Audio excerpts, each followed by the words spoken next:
What happened there? Jim? Jim, are you there? What's happening?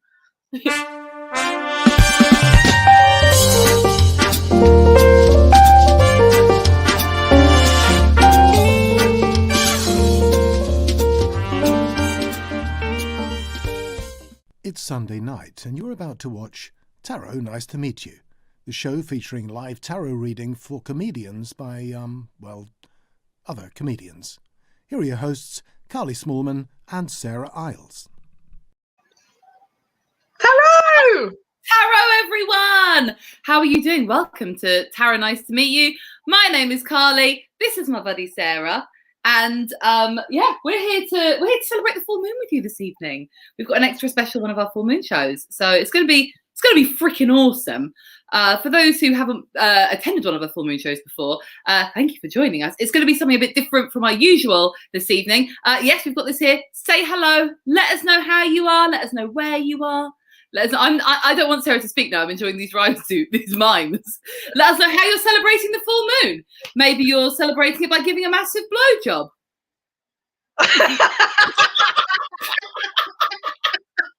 I was this close to doing it before I was like, my mum watches this show. I'm not doing it. Oh, we didn't thank you so much. Hello, everyone. Back at you. Hi, Kev. Kev lives in Sweden, if we remember, so that's probably Swedish, I'm guessing. In Dubai. Oh, hello from Dubai. Very nice. Tarot, welcome to the show where I do mimes now, apparently. It's just called Sarah's Miming. Nice to meet you. We're going to do something a bit different today. We've got a special guest, and he's going to be sharing his divination with us. We're getting a week off, so we'll introduce him in a moment. And of course, at the end of the show, as usual, we don't want you to miss out, especially since we've got a fabulous guest who is amazing at the tarot. We are going to be pulling cards for you. So if you would like a one-card reading later on in the show, please type into the comments box wherever you are watching. We can do a reading where we answer a specific question you have, or if you just fancy a little bit of general guidance, type on into the box and we'll help you out with all the shit that you need answered. But for now, Sarah, how's your week been? Yeah, pretty bog standard. Not really a lot happening.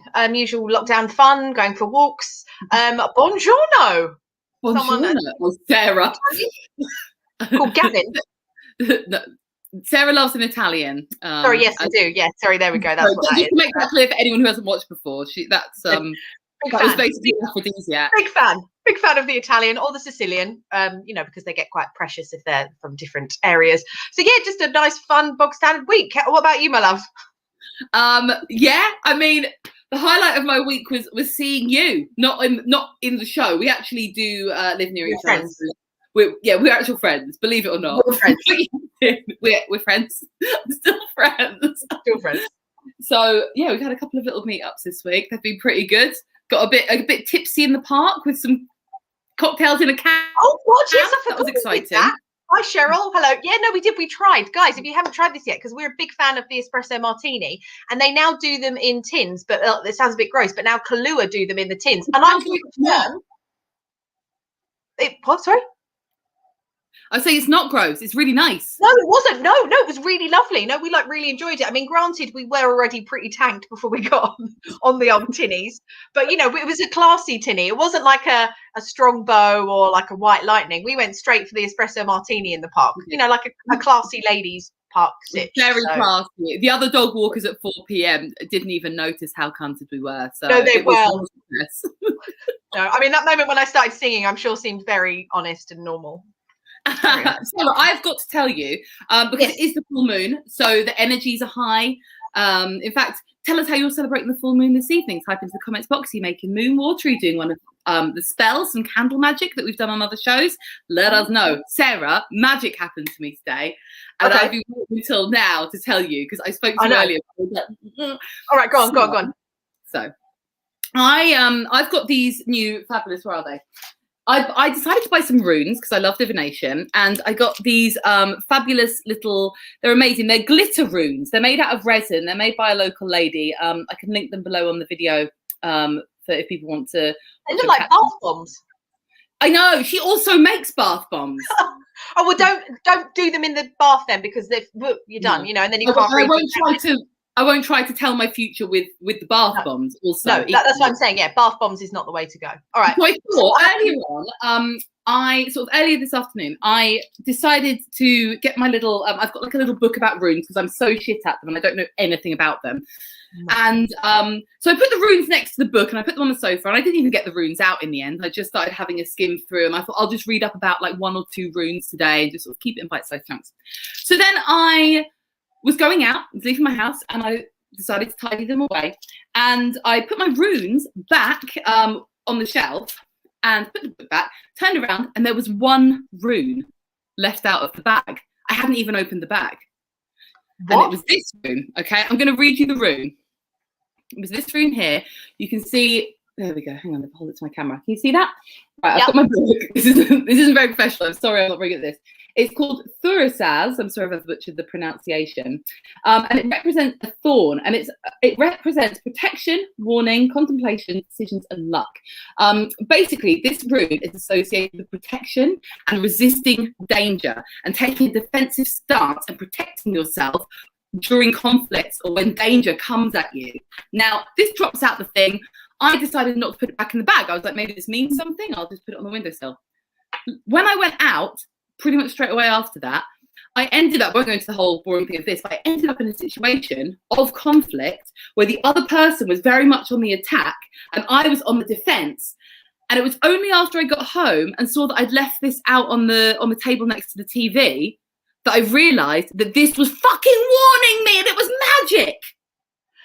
That's insane. I mean, because the moment you said protection, because obviously I know you had a situation this evening and obviously it was quite intense, but that's madness. Isn't that fucking mad?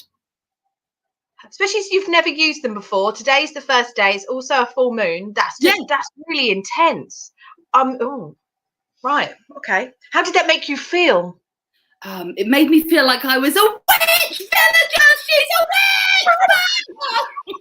Oh, I was actually going for it made you feel protected, but okay, a witch and burn her is obviously the more aggressive. I felt like I needed to be ducked into the lake, just to see. So that's my magical story. But we're going to bring on someone who is even more magical. I'm so excited. Our guest this evening is he's known as the psychic comedian. He is not only a fabulous performer and creates some incredible shows, but he also is a professional psychic. So we're really super lucky to have him here. His name is Peter Antoniou. And Peter Antoniou, welcome to the show. Tarot, nice to meet you. Hello, everyone. Lovely to thank you so much for having me. It's going to be a fun evening. Yes, it's going to be so fun. We are so super excited. Now, Peter, can you tell our viewers about a bit about your background and tell us all the cool shit that you get up to and all the mad stuff you do? Awesome. Yeah. So as you said, I'm sort of a psychic comedian, or comedian if you prefer, which means I do sort of live theatre shows where I involve the audience in mind reading experiments and sort of stand-up comedy and get them all nice and involved. But along with that, and like people often ask how I get involved in that, is that when I was a kid, I was just a super weird kid basically and wanted superpowers. And in that way that kids sort of do, I was like, oh, I want to be able to read minds. So let's just learn how to do that.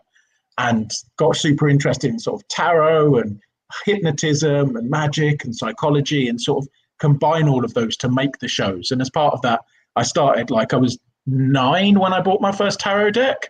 I was in a French supermarket, and we were walking down the aisle that has the magazines and the cards and stuff, and saw a tarot deck and didn't really know what it was at that point, but knew that I wanted it and sort of that I was sort of really drawn to it. And I've been reading tarot basically ever since. And during throughout most of my 20s, I worked on a psychic hotline as well, sort of doing. You're getting weird confident. I mean, all the fascinating stuff. Thank you. All the amazing things you said. Tell us about the psychic hotline. These things I always I'm fascinated by psychic hotlines. What was it like? Did you just do it from home, or were you in a room with loads of psychics who were Yeah, so you do it from home. So there's two main methods that there's three, but so there's phone calls, so that what you'd imagine, someone rings up and you take a call, which you do at home. You have to route it to a landline, sort of old school. Wow. And yeah, your phone rings, it picks up, it says someone's paid for a 10-minute tarot reading, and then you're through to the person and you have to give them a 10-minute tarot reading, and they can ask questions or just have a general reading, and it's all sorts of people from all walks of life. I think people assume that it's just mostly like sort of old lonely grands who just want to chat, but you get conversations from all sorts of people who want readings. They also do SMS messaging, so you can like text in a number and you text back. So you log into a web portal for that and you reply via text. And there is also instant messaging, but it's sort of less common for that. And yeah, it's sort of all sorts of things with that. And yeah, there was some pretty out there questions. And yeah, I was going to say, was there anything really weird that you're allowed to tell us? This is what I live for. There was a few where we had one person who was very obsessed that their uncle had faked their dad's will and had like taken the inheritance, and they'd text in all the time being like, I want readings about this, and like there are legal requirements. I was going to say, are you ethically allowed to answer questions like that? No, like both ethically and legally can't touch it. So you'd be like, oh, you send the standard reply of like, we can't give readings about that, text in with another question, and just like at least once a week it was no, but about the inheritance though. And it was pretty intense, and it's easier over SMS because you can just sort of ignore people a little bit more. But like when you're on the phone with them and they're sort of a dog with a bone, just they really want to know about something, it's a good learning experience to sort of learn to massage those people so that they get the insight they need as opposed to what they think they want, which I think is often quite different with tarot, because like when people come with really specific questions, often like they'll say like, how can I get more money? And what they actually mean is like, how can I spend more time with my family, or how can I feel more secure? And like money is a solution to that, but it might not be the only solution. And getting them to see that is sometimes a bit of a struggle if they're sort of dead set on a question that they want to ask. I have to say, I found that a little bit. So I was doing some online readings in lockdown 1, partly for boredom, partly through sheer panic. And one of the questions I was getting quite a lot was like, when will I meet my ideal partner? And what they wanted was for me to say, July. But really, what ends up happening is you'll meet your ideal partner when you have resolved this, when you have resolved this, when you have resolved this. And I feel sometimes people are a bit like, oh, I just wanted to be given a day. Tuesday. I always think like as a tarot reader, your job is like to give homework as opposed to answers. So like, it's not my job to tell you, it's my job to tell you the things you need to do in order to get that for yourself. Yeah. And I think, it's sort of sometimes a struggle when people ring up. Yeah, I had a woman on the phones who was very annoyed that her husband wouldn't do his fair share of the chores around the house. Fair enough. And I kept like trying to broach like, the way that you're communicating this isn't working for him. And she was just like, no, when will he start doing it? And I'm like, when you communicate. You're not going to fix the problem like this. But she wasn't that happy with me, but that's fine. That's all right. I only thought that people filtered the questions like before they actually came to you to give an answer. Like, so there was something outrageous that, someone would be filtering it all and then you just get sent the top stuff. But I guess you have to do that as part of it as well.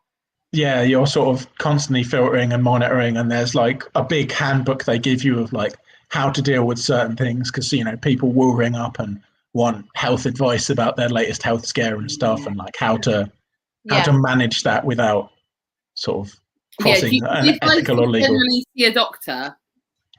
Yeah, you just sort of like like health worries, see a doctor. Investment worries, see an accountant. Like I look like this. I'm an idiot. Don't ask me for life advice. That's the thing. When you're a tarot reader, you're kind of simultaneously also like a therapist and a life coach. And so you kind of do have a bit of a responsibility. But I find it absolutely hilarious that people like want me to read for them. And me and Sarah find we love it, but we do think like, don't always trust every word we say. We're just channeling the cards, guys. Don't worry about it. Especially when something really horrible comes up. Like, I hate it when my friends want to have a reading and you see all this stuff. I mean, it's only happened to me once where a friend of mine wanted a reading in front of her husband. This was a couple of years ago, and she was cheating on him, but I didn't know. And then it came up on the cards, and I was like, I'm pretty sure she's cheating on him. And there was nothing that I could say or do because he was in the room. And it was just like, I didn't even consider when I started doing tarot that there was those sort of ethical boundaries of, because she didn't believe in any of it, she just assumed none of it would come up. And I was just like, so now I'm always like, I'm a big fan of reading for friends and family, because the stuff you just don't want to know. She reads for me though, because I can fucking take it. Yeah, but I know all your dirty little secrets. Well, you don't have any. Speaking of readings, guys, because we're getting sidetracked. She's chatting too much about hotlines. This is why I'm so excited about tonight's show, because usually Sarah and I give readings for loads of fabulous, brilliant comics who come on as our guests, and to celebrate the full moon, Sarah and I are having readings from Peter. Loving it. I'm so excited. I'm jizzing my pants. Sarah, do you want to go first? Ladies first, because you do this show every week with me. I dragged you into this. Thank you. Yes, I will accept it. Thank you. Hey! Awesome. Right, awesome. So I'll grab 3 cards for you. We'll do sort of just a short 3-card reading. And for people watching at home as well, I have a slightly different approach to the cards sometimes than I think. So it's always helpful to explain to start off with as well. Like, I don't believe that the cards are sort of magical holders of the truth and what's definitely going to happen. Instead, for me, they're a lot like when you look at a piece of art and you feel different about your life for a minute, because in life we tell ourselves stories. So like, you might be in a car accident and think, oh, I'm really unlucky because I was in an accident. But you equally might think, oh, I am really lucky because I could have been much more badly hurt. And it's sort of a perspective that you look through your life with. And when we get caught in those stories, then we begin to mold our life to look the way that the story that we're telling ourselves says that we should. And what tarot does is give us an alternative story that we can apply to our life and see whether actually the way that we're looking at situations might not be the best way to serve us. So that's sort of the thrust with the cards. So we'll grab 3 cards for you. Can I say you're already better at explaining this than we have ever been in the 6 months we've done the show? We do what? Don't tell the future. Next, we don't do. And I think what we should do is for next shows is we'll just cut that portion of Peter saying that. We'll just put that in between, and we're like, and here's our lucky assistant Peter to explain. We could try and mime it, Sarah. We could go like. Yeah, sorry, Peter. This is thousands of hours doing. Last year, so in 2020, I gave 8,000 readings. So this is just pure flight time, just sort of. He doesn't even remember saying that. He just went into pure autopilot. Yeah, just pure fugue state, and just the spirits talk through me. So your first card's the 7 of Swords. That's all. Oh, okay. So you can see sort of in this image that this dude's sort of carrying swords, and he's a little bit overwhelmed. Those are too many swords for one dude to carry, basically. And it's a lot about sort of basically, carrying too much that we should be able to handle. So it often speaks to an idea that it's easy to take on those tasks, but with the swords there as well, I often think of those tasks as I should tasks. So those things that you don't necessarily want to do, but you tell yourself oh, I should be doing this, I should be doing that. And I think it's easy when you're sort of in the performing arts as well. And there's a lot of uncertainty at the moment that you're spending a lot of time telling yourself oh, I should be doing this. Why aren't I running 7 podcasts? And why aren't I Twitch streaming every day like everyone else is? And it's it's those feelings of should. And you can see the dude in the image is being weighed down by those should things, and he's dropping them behind him, and he's not making the progress that he feels like he should be because he's too busy carrying those swords. Yeah. And the thing with those shoulds as well is that, like swords, they end up cutting you as well because they're not the things you're invested in. So they end up sort of bleeding your energy and making you feel a bit you don't have the same buzz. I'm sure when you perform, I bet you come off stage and you feel buzzed and energized and you feel great. Whereas doing the sort of I should be doing that during the last sort of 12 to 18 months, you don't have that feeling of that was great. Let's next week, apart from this show, obviously you love this show and this energizes you. Love it. And it's about sort of dealing and acknowledging with that idea of like, maybe the shoulds aren't always the things that are going to serve you, and taking a stop, which actually brings us on really nicely to our next card, the Eight of Swords. We're just working our way up. So now this seems pretty fucking dire, but it's not necessarily as bad as it looks. I think that like often cards that can look really dire, so everything has its own. So and we're it's just about getting like, the giggles. Can I say? Sorry to interrupt you, Peter, because before the show we were saying to Peter, we just keep getting these cards, the kind of the cunt cards we were calling them. That they show up and you go, oh, fucking cunt, and major, minor, cunt arcana. All the classics. Oh God. Giggles. But yeah, so the Eight of Swords, like it's, as you can see, like the swords have now transformed into sort of a bit of a prison. So that's sort of, if we're looking at the present now, it's sort of a little bit of a prison. Have you been feeling like very frustrated as well of like, you're spending all this time doing the should stuff that like, you don't get to do the fun stuff anymore. And you just like, you get to the end of the day and you think like, oh, it'd be great if I could like write a new comedy bit or whatever. But you're just so fucking exhausted. You're like, I don't know, just Doctor Who and some wine. Like that's fine. Stare at David Tennant. Yeah, I mean, it's not Doctor Who, but it is pretty much, that's all like, because there's nothing else to do. And like, I was actually feeling bad that I don't really do a lot of Zoom gigs, because I know Carly does, and I just can't do them because I don't get the same buzz from it. And I hate it. The whole idea just makes me want to just die inside. You don't have to, because you have a real job. I hate. Which you hate, but like that's the thing. Like the Zoom gigs, they are soul destroying, and so if you're soul destroyed in a different way. Yeah, so we're all just slowly being destroyed in different ways.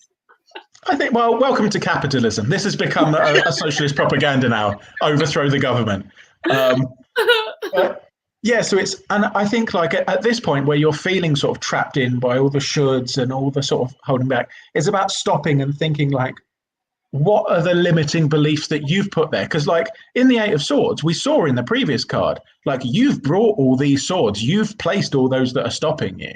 So taking a stop to be like, actually, what are the self-limiting beliefs that I've applied there that are stopping me from doing the fun things and getting more involved? Because if you can begin to break those down, then you can focus more time on doing those things.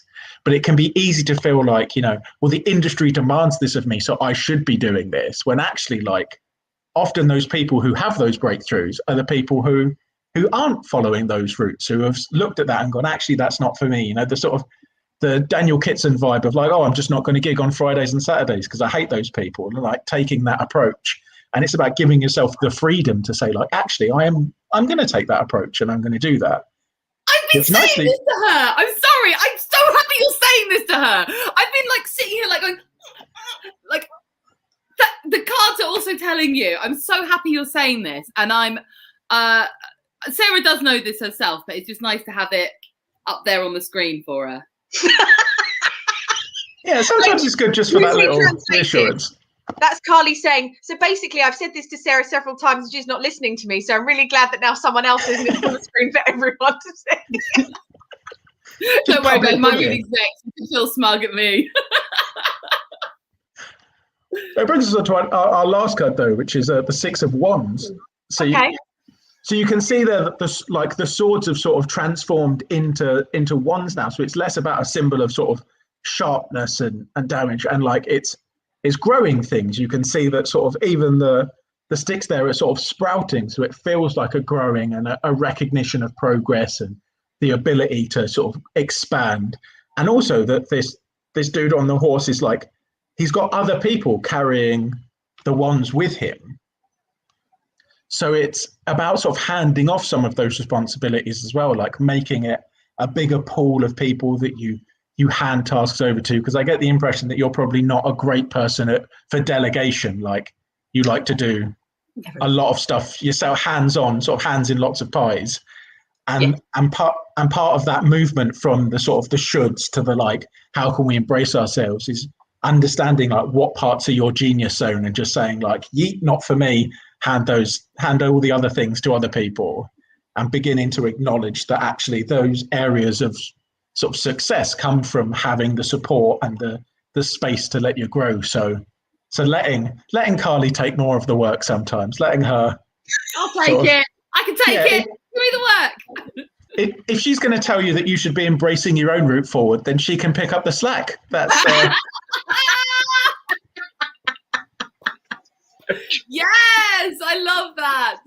I love that. I love your interpretation of that card, Peter. It's it like adds on to, like, with the supporting of the people going around. So this is getting a bit tarot dorky. I will be funny in a minute, but I'm just enjoying having Peter here to discuss this with. I'd never really thought of the card that way, with that, you know, these guys that are going in the parade with the victorious carrying them. Yeah. And I love that. I love that idea of support and delegation and bringing people along with you to that victory moment where you're finally feeling really good about yourself. I love that. Ooh, I love it. That was sort of like. Sorry, go on. A lot of the way when I'm teaching tarot, because I do a lot of sort of teaching tarot workshops, and a lot of it is about the idea that, like, I'm not a great fan that the cards have like one static meaning, because like things mean different things in different contexts. Like being naked on a nudist beach is different than being naked in a supermarket, sort of thing. So it's about sort of pulling those meanings out of the cards and saying, like, right, in this context, what does this sort of picture mean? And I think, sort of it's nice and looking and being like a detective and looking at the image and being like, what are all the meanings this could carry, and sort of identifying with the right one. Fabulous. That was really great. Yeah, I was going to say, I'm so glad you differentiated about the nudist beach from the supermarket, because producer Jim actually does need to hear that. So thank you. It's about time someone mentioned it, to be honest, isn't it? It's been going on way too long. But, I mean, if I look like Jim, I'd be naked all the time as well. So fair play to him. Oh God. Thank you for that reading, though. That actually was very insightful. So yeah, lots to think about. No problem at all. Exciting. Oh, so wonderful. Oh, I'm scared for mine now, because I just let's just go small. I knew it. And now Sarah's going to go, yeah, I knew it, back to me. I can't wait to see the expression on her face. I'm so nervous now. Awesome. So Carly, your first card is Temperance. We're coming out with the big swingers first. So we're starting with sort of Sagittarius as well. So this card comes up quite a bit for me. Yeah, it's a sort of balance and moderation and finding that purpose. But I think something that's often sort of overlooked with Temperance is that it's striking a balance, but there's only one person in the image. And I think that, like, you're sort of like a very sort of centrally focused person, like you're saying, like, find your own way. That I think that you sort of take that on board as well a lot. But I think that then one of the things that trips you up is that when other people then get involved, that balance that you've sort of built with yourself goes completely out the window, because you're so used to being a self-sustaining entity that when there's someone else to create temperance with, there's sort of a bit of a power struggle, and it's not the balance that you're used to. So it goes from like being very calm and chill to like, what the fuck is going on, very quickly for you. Wow, that's very true of me. That's very true of me. Sarah, want to give an I told you so now? Yeah, I mean, I'm actually going to save it up till the end once we've done it. I can do one big told you so, because I think if I do a told you so after everyone, that's tedious. So I'm just going to top it up. So I think it's a lot about sort of like taking your ball and going home. And I think that's something that like has been keeping you back in this sort of similar way to Sarah's sort of, you've been thinking like, oh, I want to build this thing, but I want to build this thing, as opposed to sort of going back to the Six of Wands that Sarah had. Like you've also not quite got that group of people that you're sort of, your collective. We're building back towards a collective. Communism rules. And it's that sort of, it's that feeling of like you've struck a nice balance, and to move forward and grow, you don't need to stop having that internal balance, but nicely building onto our next. The Two of Cups, we're taking those two cups that we saw in Temperance, but we're now splitting it between two people. So we've taken the sort of, I'm one person with two cups, I'm holding on to it. And we can imagine that if this is Temperance, that you're handing a cup off to someone else. And it's about sort of finding the time to build those unions and build that nurturing. And I think it can be quite difficult, because if people's communication styles are different, that it's about navigating that as well as navigating the project, which then becomes like sort of double the labor. And I think it can be quite easy to say like, oh, they just don't get it. Like they're not on the same wavelength. But it's because you're on sort of different communication modes.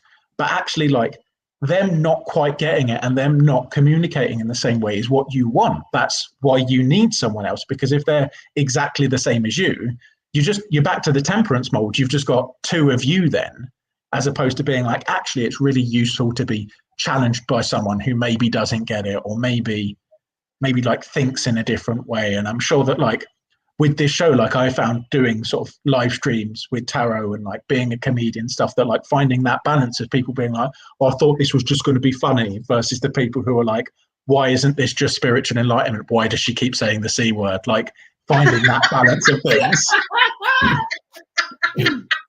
And like, we like to appall and educate here. But Tara, nice to meet you. Yeah, it's what the BBC's missing. This is absolutely. But, yeah, and finding that balance and like being pushed and made to feel uncomfortable, and like not in a like beyond your boundaries way, but just in someone saying like, actually that doesn't work for me. Or it's very easy, even when you're doing like readings for yourself, to like slightly skip over the difficult questions and be like, oh, I'll deal manana, I'll deal with that tomorrow. But then if you have someone there who's a roadblock saying like, no, you have to figure this out before we can move forward, then, and that's sort of why like for comedians, the Edinburgh Fringe is so great, because that is the like, well, it's this date, and if it's not done, then you fucked, so deal with it. And like when we're out of that system, it's sort of a little bit easier to be like, oh, I'll write some new jokes, I'll work on my career a bit later on, and then, but yeah, so building that group of people who are going to challenge you and don't see things the same way you do, which brings us on, we're back to the heavy hitters. Ooh.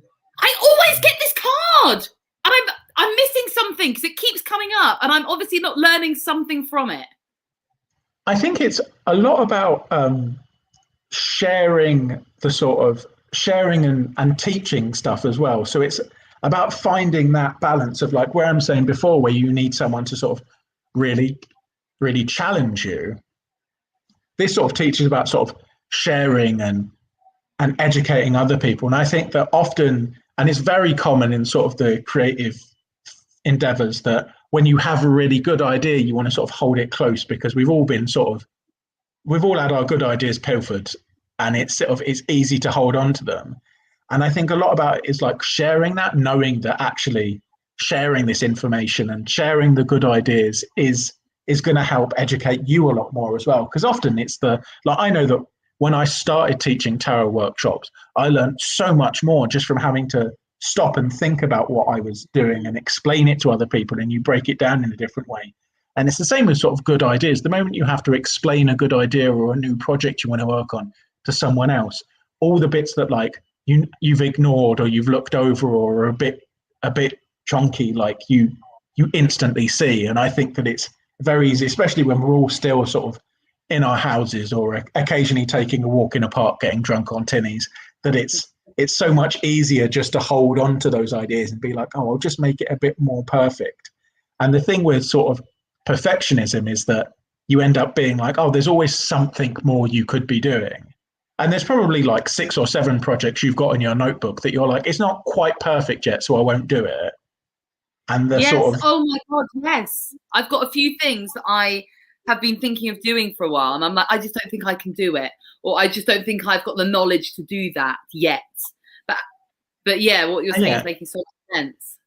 And a lot of that knowledge isn't going to come until you start doing it.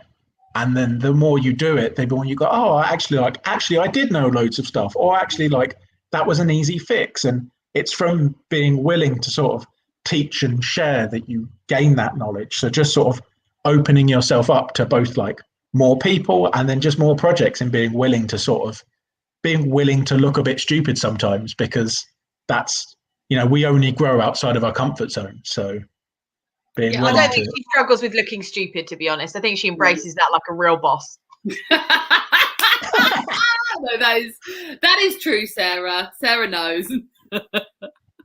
Carefully constructed stupidity. That's the sort of yes. No, to be fair, I don't mind looking stupid, as long as I appear sort of quite clever while I do it. So yeah, the real thick thing, like being like, I don't know anything about this, like, you know, that sort of thing, rather than kind of clown stupid. I think I've got to get better at yeah, that. I think we're all happy looking like sort of Buster Keaton, but it's the moment that we're like, oh, I don't know, I don't know anything. And sort of, I think that's one thing that sort of tarot's taught me a lot, is like just being willing to be like, I don't know. To be fair, that is one of my favourite things that I love to say. I realised probably when I was about 31 that I didn't actually know anything. And before that, I thought I knew things. It turns out that my sphere of knowledge, and probably the same with everyone else, is actually really shit, is the best way to describe it. It's very limited.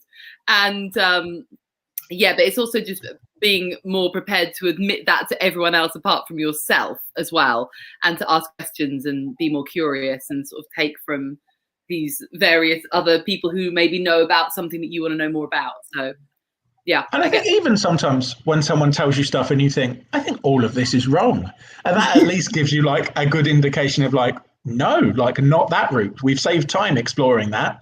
That's bullshit. We'll move on. And it's sort of, yeah, it's always worth sort of nailing down on that stuff. But yeah, so it's basically both readings could be summed up with just do more. It will be fine. Just.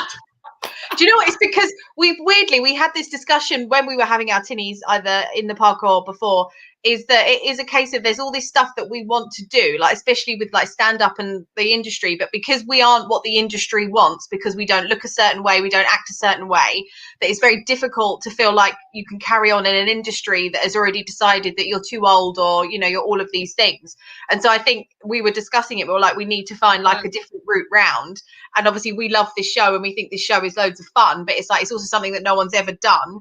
But there's always that part of us that just goes, oh, but you know, we're not like 20, and you know, we don't look like such and such who's killing it on the circuit, but they have no jokes. And it's like, no, but we are funny. You know?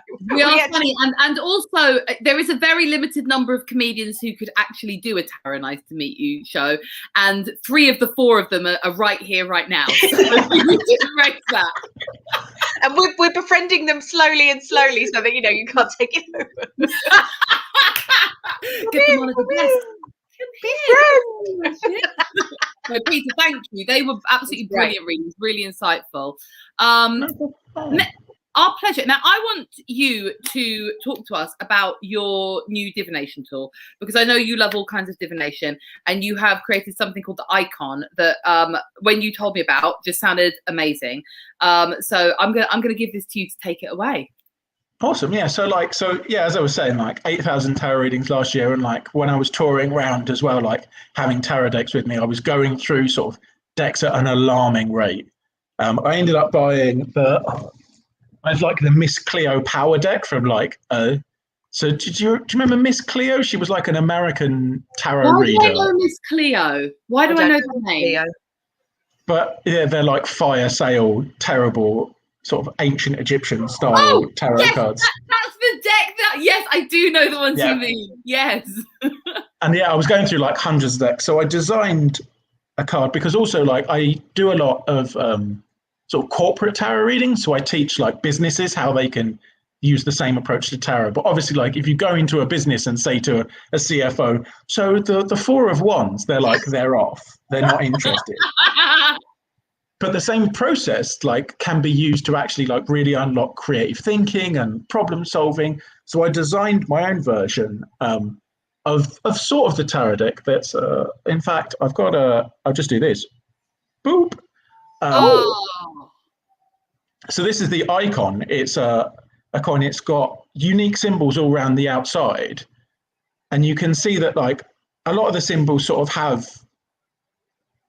obvious meaning. So, you know, you can see like there's obviously a moon there, there's obviously a lightning bolt there, there's a knife and fork, and they both relate back to the tarot. But also, if you've never experienced the tarot before, it's very easy to sort of say to someone, look at a knife and fork, what does that mean to you? Like what maybe it means like being full, like being fulfilled. Maybe it means like wanting your slice of the pie.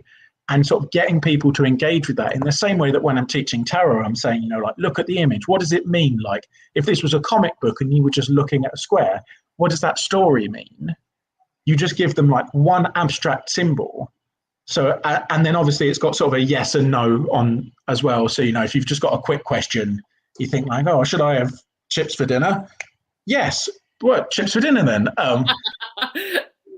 And it just So you're asking starts the real serious questions. Yeah.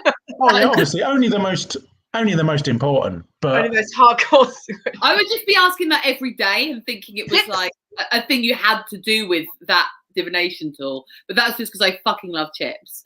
yeah, it's chips powered. That's how it works. Is only starch.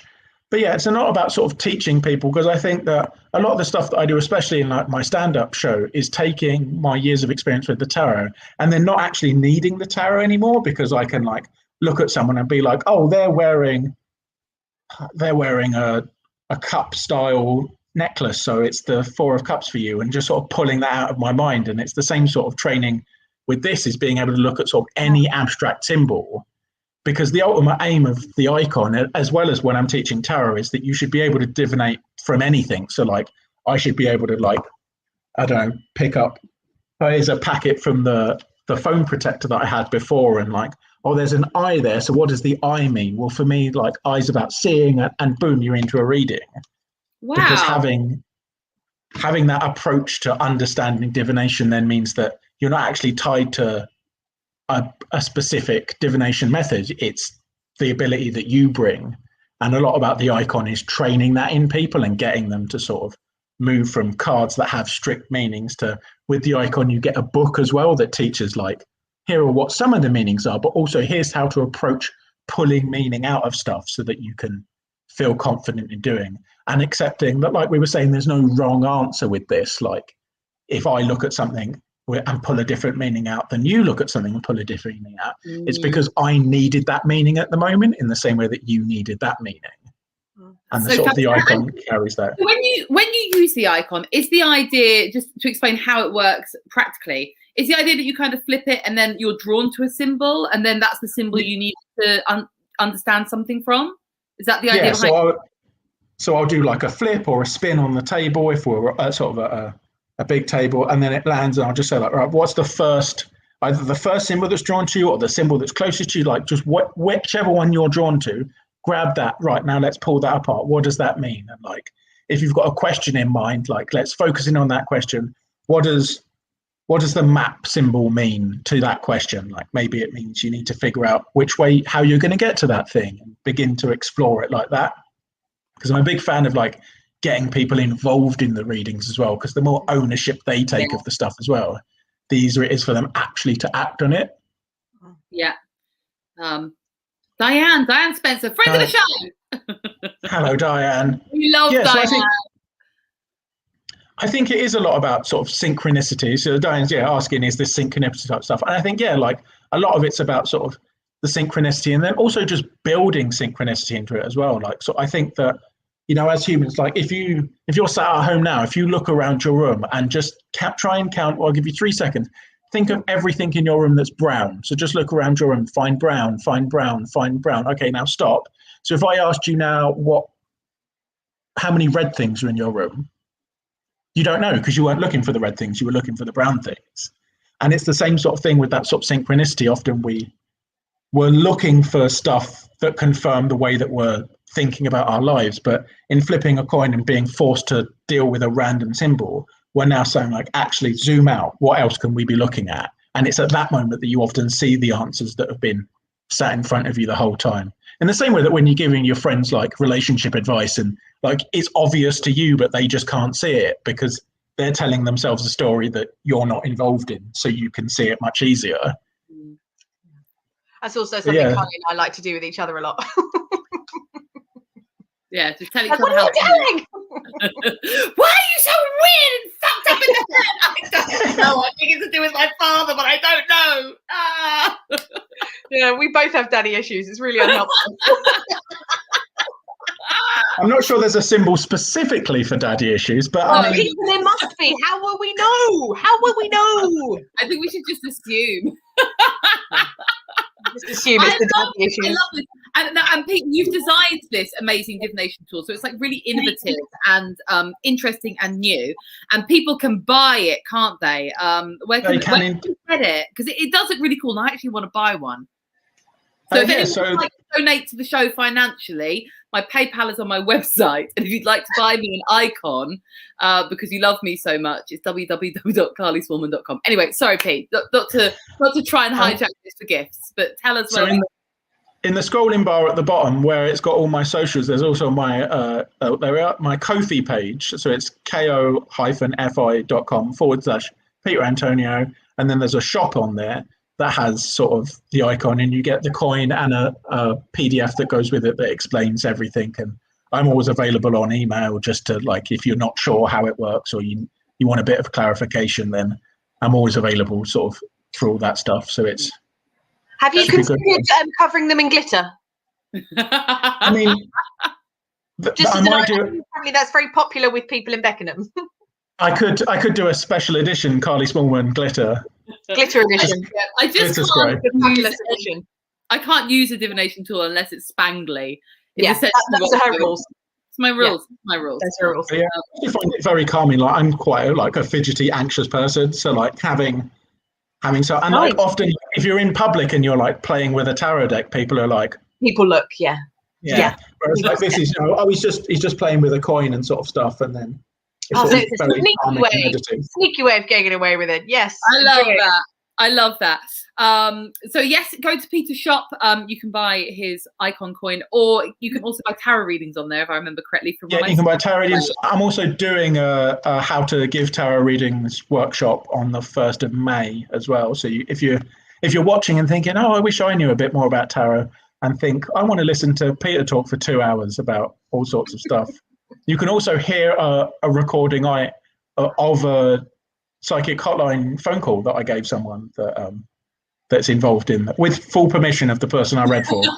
is a teaching tool. I've already plugged it. Thank fuck. So yes, visit his shop. It's absolutely fabulous. And please buy me and Sarah a coin each. Anyway, so we're gonna finish the show this full moon, as we always finish the show, which is with one card readings. I feel like I want to let Peter take the read, just because I love hearing his. I love hearing. Good. I just love it every week. And because me and Sarah have learnt together, like when we read, like sometimes our interpretations are really similar, just because we read together quite a lot, and sort of Sarah taught me lots about the cards when I started learning how to do it. So yeah, Jim, have we got any questions? And Peter, if you want to take the lead, and if you and Sarah, if you want to sure. jump, of course. Okay, so well, apparently Peter can't take the lead on this one. Next time, Peter. Peter can. Oh, okay. I can't compete with Carly. This is. You really can't. She's got the fabulous hair. There's nothing you can do. Funny. That was such a. Oh, a card is. I think my energy is in my deck. I think it's my energy because I got temperance. Ah. Kev, I feel like this might be for me. This keeps happening. I keep putting my energy in the deck. But if it is genuinely for you, which hopefully it is, you'll have heard what Peter's got to say about it. This is just to briefly surmise. This is a card of balance. This is a card of moderation, and sort of finding out what you want, and kind of having that kind of, I always imagine temperance is kind of like a Buddhist monk, like they're moderate, they're patient, and they're patient with themselves and with their feelings. So I kind of see the card like that, kind of like a true balance. You can see he's pouring his water between the cups, and if he was out of balance, he wouldn't be able to make the water hit the cup. It would just splash back into the lake. Anything anyone else want to add here? I know, Peter, you've already had a little chat of the old temperance card. You know, I think the sort of the Buddhist monk sort of approach is good as well. It's also often a nice reminder that sort of stress is a bit infectious as well. Like when you're around stressful situations, it begins to infect you. Even if like you have like a friend or a colleague who's like a stress head, it's very easy to sort of like catch stress from them. So it's a nice reminder as well to like sort of step back and be like, is this actually my stress, or have I just sort of caught it from people around me, and taking that time to sort of reboot like that. I love that, Kev, as an interpretation. Sarah, is there anything you want to add on temperance? No, I think that's nicely covered. Honestly, going to sit back and enjoy myself now. I'm going to enjoy the show. Great old time. All she needs is a hot Latino and a pair of underwear, bringing her a glass of Prosecco. She'll be weak tonight. Oh, why would you say that? That's like the Sorry, perfect I realised. evening. And now I'm like, sorry, it's out of order. It's out of order. It's all she craves. So Cleve, I hope that's helped. Just focus on balance. Oh, we've got Stephen Geary. Sorry, I'm late. Thank you, Stephen. I like your manners there. Can I have a card, please? Peter, do you want to draw a card for Stephen? Yeah, let's grab a card for Stephen. 10 of coins there, Stephen, making it rain. So this is the 10 of coins is a card sort of a lot about sort of contentment and accomplishment, and I think it's very easy to always be one to the next project. You know, like it's I've done that, but like the next thing. And actually, the 10 of coins is a really nice reminder just to stop and think about all the things you've actually achieved up to this point, because it can be very easy to sort of be constantly seeking that next hit of achievement. Whereas rather than looking, it's a bit like when you're walking to somewhere new and you think like, oh, this is such a massive walk. But rather than thinking how much further do I have to walk, stopping and being like, actually, how far have I walked up to this point? And it's a nice sort of reminder just at this point to maybe just chill out, Stephen. Stop worrying about being late to a live stream show. You can catch up on the YouTubes and just being like, oh, okay, just stop for a second and think like, oh, I've done this, I've done that, and like I deserve to celebrate and I deserve to feel celebrated, and sharing that with other people. I think sometimes it can feel a little bit eggy to be like, I did great jobs and I've been amazing, but like there's a difference between sort of celebrating your achievements and being a dick about it. And I think that given that you've been so polite in sort of apologizing for being late, I don't think that you'd be a dick about it. So just sort of celebrate your achievements up to this point. You've earned it, even if you've been robbed of an hour of sleep. There we go. Getting into the Tara Nice to Meet You style of reading and calling the viewers a dick. Finally. That's what I know. He's gone straight in without no bullshit. Don't be a dick. This is what you want to do. And I love it. I love it. You've embraced it so fully and utterly. Wonderful. So pleased. Oh, Matt, Jim, any more, babe? Oh, Sarah Ellis. Now, we love Sarah. She's a regular as well. Hello, Sarah, my darling. Nice to have you back. Pete, do you want to do her cards? I'm just going to let you do it. I'm just quite enjoying not doing it. Is that bad? I might give you a spin of the icon just for a little demonstration as well. Let's have a go. Yes. Okay, so we've got the concentric circles there. Let's see if I can get this to show on screen. Ooh, that way around. No. Concentric circles. They're terrible. Cool. So that's a lot about sort of separating things, and I think that it can be difficult to sort of keep things in their own rings, and a lot about that is sort of self-sacrifice, being the person to say like, oh, I'll do that. And with the concentric circles, I often think of it as like sort of different layers of boundaries, and it can be very easy when you're sort of a giving and caring person to not say like, no, that's outside of my circle, like outside of my remit, I'm not touching it. And knowing the difference between like, the close members of family who you would sort of step outside your first ring of boundaries to be like, actually, I'll take care of that. I've got a few extra spoons, I can look after you. And those people who just seem to show up when they want you to step out of your extra boundaries, and finding that balance. And especially like, it's been a tough 12 months for a lot of people. And those who are naturally giving and naturally caring are even more burnt out because they're trying to do twice as much as everyone else to look after those people. When actually like stopping and thinking about all those sort of circles of like comfort and being like, how far out am I willing to go for different groups of people, and finding those different boundaries for being like, well, you're just a friend, so like I'll do a bit of help for you, but then I'll stop. Whereas like my family, I'll go a bit further for you because like you're going to look after me when I'm old and senile, so I'll care a bit more. And finding those boundaries and setting those really firmly for you will actually help you be less burnt out, less stressed, because you're finding that definition. Because you don't have to save everyone. Like that's not your job. Your job is just to try and look after yourself, and then be willing to go a little bit further for a select group of people, not everyone. And finding that difference is going to be really helpful just for that sort of burnout feeling. That's amazing advice. I love that advice. Do you know what's so funny as well? Like, not funny. It's not like, haha, I'm not laughing my head off. But with interesting is more the word I should say. This is what I love about your new divination tool, because when you said concentric circles, the first thing that flashed to my mind was completely different. It was like, like a target in Robin Hood. Yeah. And that's what I love, like, because there's such a wide range of images and you can interpret them differently. Oh man, I want to go on it. It looks really good. Yeah, so I think it's I think sometimes an easier mindset for people to get into. Thank you, Sarah. I'm glad. Yeah, won't let people take the piss. Yeah, at least don't let them be dicks, Sarah. Yeah, no dicks allowed. No dicks allowed. With permission. As Sarah and I firmly say, no dicks allowed.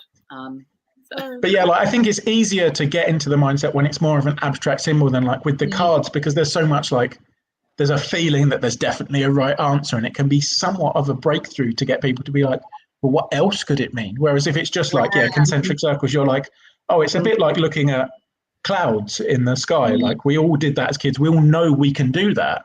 So it's much easier to get into it because you've done it before. I love that. That's so interesting. Yeah, I love that because you're so right. There's so many things that concentric circles could be. It could be that idea of boundaries. It could be a target. It could be like ripples in a pool. It could be so many different things. And yeah, I think it's really cool. I'm just like fangirling Peter at the moment. Sorry, Peter. We've worked all the time, so it's very uncomfortable for him. No, I'm loving it. This is the most attention I've had in 12 months. I just sit at home being like, people used to clap for me, and now I just applaud the dishwasher. I shit you not. I taught my dog to look at me recently. What is Sarah? Oh, no! Oh no! Jesus Christ! Like, what does your dog do? He can think I'm fabulous. No, Jim, any more cards? Yeah, any more cards, Jim, before I give away my entire mental breakdown? Nice one, Sarah. Oh yes, Sarah loves the ladies. But don't let them be see you next Tuesday, Sarah. It's the same principle. Only see you next Tuesdays that you allow. Cheryl Beresford. Hello, Cheryl. A card for Cheryl or a flip of the icon, whichever you prefer. Oh, that's. Sarah, we'll grab a card. Card. We'll grab a card. Why not? Oh, 4 of Cups. Oh. Sort of meditation and contemplation. And I think it's a lot about sort of, rather than, you can see that sort of, like when I look at this picture, the dude always looks like he's having a bit of a strop, like he's sort of sat there and he's got 3 cups and the universe is offering him a 4 and he's like, oh, I don't even want that. And it's a lot about sort of your difference of focus in the sort of what it is that you actually want and what opportunities there are around you, because I think often we overlook opportunities because they're not exactly as we imagined them. But often, like, a surefire way to become disappointed is to have an incredibly clear image of what you want and then expect that is exactly what's going to happen. And I often think that, like, with the 4 of Cups. So that's the 4 of Pentacles, Jim. 4 of Pentacles, Jim. Close. Jim's drinking. Jim. We all are, Jim. Jim! Yeah, like Cups. Jim the battery! Jim. Like the beer. But yeah, because it's not like, I often think, because it's, he's already got cups, he doesn't want another cups, he's a bit pissed off, and it's sort of a reminder, like, it's okay to become, there we are, it's okay to become a bit dissatisfied with what you've got, but rather than like having a bit of a strop like this dude, it's about using it as fuel to change things as well, to be like, right, this isn't what I want. So rather than being like, oh, this is shit, being like, right, let's change it. Let's this isn't what I imagined. And I accept that, like, having a perfect picture of what I want moving forward might not be ideal, having like a rough shape of it and then being like, right, let's forge towards that. Because I think, like, I know that I'm guilty of this as well, that you sort of, especially in this pandemic, realize not what I want and I don't like it, and like have a strop, and sort of like the Zoom shows being sort of soul destroying. Like, I found that very early on, that, like, especially like doing the interactive mind reading stuff when you need people to mute and unmute themselves and it becomes a nightmare, but being like, right, okay, I hated that. So what I did was then use that as fuel to build something, like build a Zoom show that actually I really enjoyed, and be like, right, what don't I like about this, and use it, as opposed to just sort of being pissed off that it existed. And I think it's tempting and like seductive to fall into that, like, oh, it's shit, but also it won't change, and a reminder of like actually using that as fuel to change. It's great. Yeah, accept the cup, babe, and just see what happens. Do you want a cup? No. Do you want a cup? Oh, maybe. Just, be open to more cups. We have one cup. We have one left. It's for Diane. For Diane. No worries if not. For a friend of the show, Diane Spencer. We'll absolutely motherfucking read you a card, babe. We love you. I say we. Once again, it'll be Peter. Ah. Thanks, Peter. As you were. So we've got the moon for you. Oh. Woo. And it's a full moon. A full moon. So so I think the moon for me is often about sort of like hope and sort of renewal and cycles and stuff. And I think that it can be like, the moon often gives us sort of, when you think of it in a literal sense, like guidance in the night, like you're in pitch black, but the moon's shining and you can see, and it's sort of a reminder that as the moon sort of goes through these cycles, and as a full moon tonight, that like we can get caught in situations where we feel like things are coming to an end, like, oh, I had a good run of luck, or things were going really well and now it feels like it's coming to an end.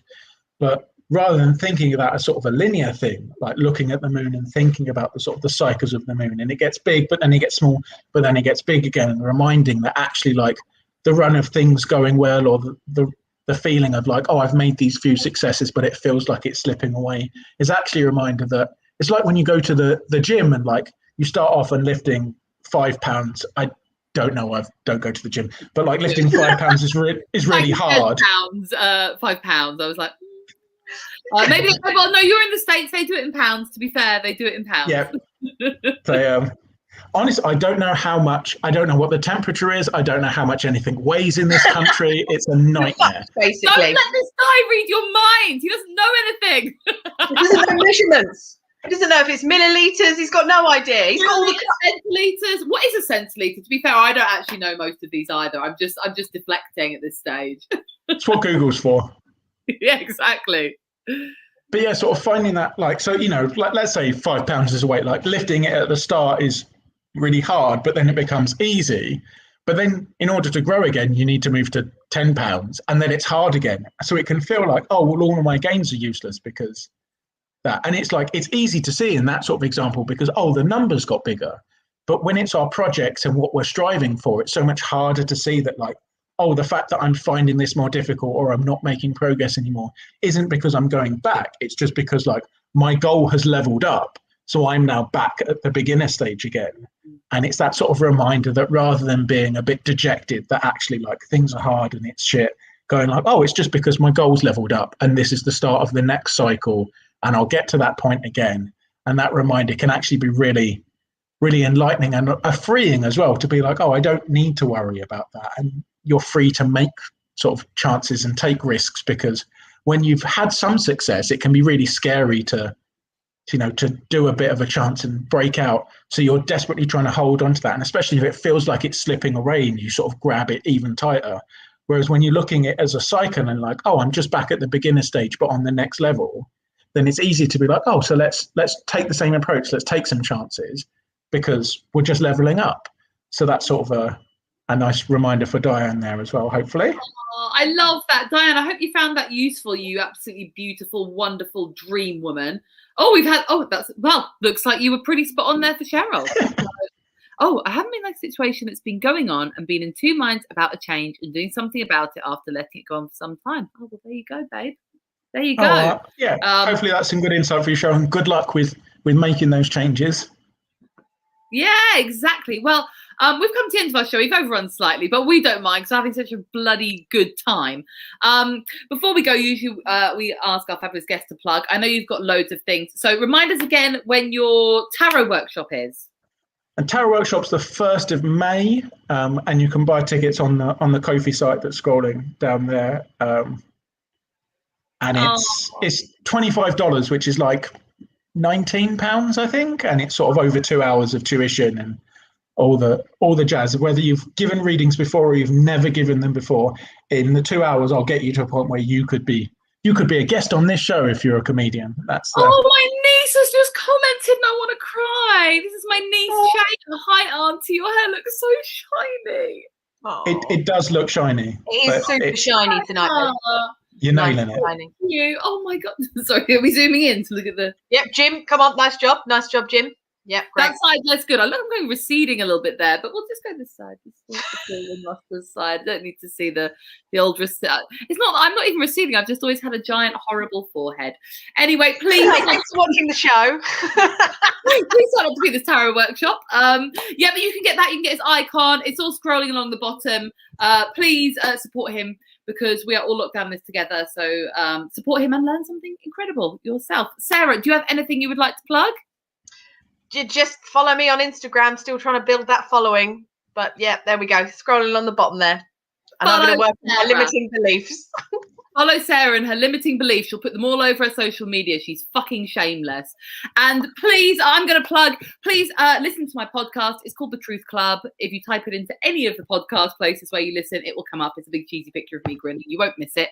And yeah, it's a fabulous podcast. Very, very funny, I think. And I would love your support by listening to it. Next week we are joined by Eleanor Conway, and we're going to be. Sadly, we're going to have to get back to work, Sarah, and actually read some tarot. Oh yeah, but I've enjoyed this so far. Yeah, I forgot that we did that. It's been great. It's been great. Loving your work. Good to have a holiday. Yeah, I've had a great time. Bloody loved it. Big love, big thank you to Peter. We are so grateful that you've come on the show.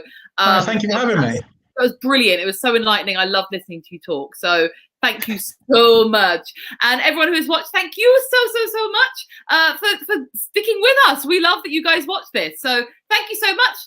Goodbye, everyone. And have a good full moon. Bye. Bye. Thanks for watching Tarot Nice to Meet You, which is produced by Comedy Hotspot. See you next Sunday at 7 p.m.